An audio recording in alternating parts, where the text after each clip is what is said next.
सुजन हो नमस्कार. आविष्कार आर्ट्स अँड क्रिएशन्स प्रस्तुत रविवारची गोष्ट या सदरामध्ये अमोल वागचे तुम्हा सर्वांना सप्रेम अभिवादन. भगवान गौतम बुद्ध यांच्या आयुष्यामधला हा एक प्रसंग. एकदा भगवान गौतम बुद्ध हे एका झाडाखाली ध्यानस्थ बसलेले होते. शेजारी काही अंतरावरती लहान मुलं खेळत होती. त्यांचा गोंगाट, त्यांचा गोंधळ चालू होता. पण तरी देखील एवढ्या मोठ्या गोंधळामध्ये, गोंगाटामध्ये भगवान गौतम बुद्ध हे अत्यंत शांतपणे त्या झाडाखाली बसलेले होते. शेजारीच असलेल्या आंब्याच्या झाडावरती लागलेले आंबे मिळवण्यासाठी ती लहान मुलं त्या आंब्याच्या झाडाला दगड मारत होती. त्याच वेळेला एका लहान मुलानं आंबा मिळवण्याकरता त्या आंब्याच्या झाडाला मारलेला दगड हा भिरभिरत येऊन भगवान गौतम बुद्ध यांच्या कपाळाला लागला. स्वाभाविकच कपाळाला मोठी खोक पडली आणि त्यातून रक्ताची धार वाहू लागली. ती लहान मुलं अतिशय घाबरून गेली. त्यांना वाटलं की भगवान गौतम बुद्ध हे आता आपल्याला रागवतील, आपल्याला शिक्षा करतील. या विचारांनी ती थरथर कापू लागली. पण तरी देखील सारं बळ एकवटून क्षमा मागण्याच्या उद्देशानं ती लहान मुलं भगवान गौतम बुद्ध यांच्याकडे गेली. तिथं जाऊन भगवान गौतम बुद्धांना ती लहान मुलं म्हणाली, भगवान, आपल्याला दगड मारण्याचा, आपल्याला जखमी करण्याचा, आपल्याला त्रास देण्याचा आमच्या मनामध्ये कोणताही उद्देश नव्हता. त्या बाजूच्या झाडावरचे आंबे पाडण्यासाठी आम्ही मगापासून हे दगड मारत होतो. मगाशी आम्हाला 2 आंबे सुद्धा मिळाले, पण त्यानंतर बराच वेळ प्रयत्न करून सुद्धा आम्हाला काही त्या झाडावरनं आंबे मिळाले नाहीत. आणि म्हणूनच त्या झाडावरनं आंबे पाडण्यासाठी आम्ही हे दगड मारत होतो.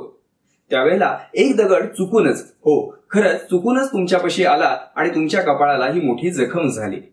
आम्हाला तुम्ही क्षमा करा.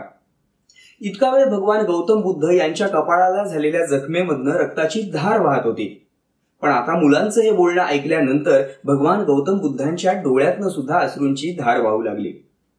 मुलांना वाटलं की जखम मोठी आहे, ती खोलवर झालेली असणार, रक्ताची धार लागलेली आहे, त्यामुळे वेदना या असह्य होत असणार आणि या असह्य वेदनांमुळे भगवान गौतम बुद्धांना अश्रू अनावर झाले असावेत. मुले पुढे म्हणाली, भगवान, तुम्हाला वेदना कदाचित असह्य होत असावी आणि या वेदनेमुळे तुमच्या आता डोळ्यातनं सुद्धा अश्रू व्हायला लागलेले आहेत. खरंच आम्हाला क्षमा करा. भगवान गौतम बुद्ध मग हसून म्हणाले, अरे बाळांनो, क्षमा कसली मागता?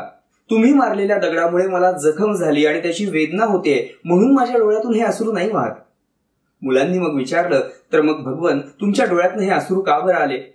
त्यावरती भगवान गौतम बुद्ध म्हणाले, बाळांनो, त्या आंब्याच्या झाडाला तुम्ही दगड मारत होता. त्याला दगड लागल्यानंतर त्या आंब्याच्या झाडानं तुम्हाला 2 आंबे दिले देखील, पण मला दगड लागल्यानंतर तुम्हाला देण्यासाठी माझ्याकडे काहीच नाही. ज्या भगवान गौतम बुद्धांनी या जगाला प्रेम, शांती, करुणा, अहिंसा यांचा संदेश दिला, यांची शिकवण दिली, लोकांना जगण्याचा अर्थ शिकवून त्यांचं जगणं समृद्ध केलं, त्या भगवान गौतम बुद्धांनी त्या मुलांना आता माझ्याकडे तुम्हाला देण्यासाठी काहीच नाही असं म्हणणं, यामध्येच भगवान गौतम बुद्धांच्या विचारांचं मोठेपण आपल्या लक्षात येतं.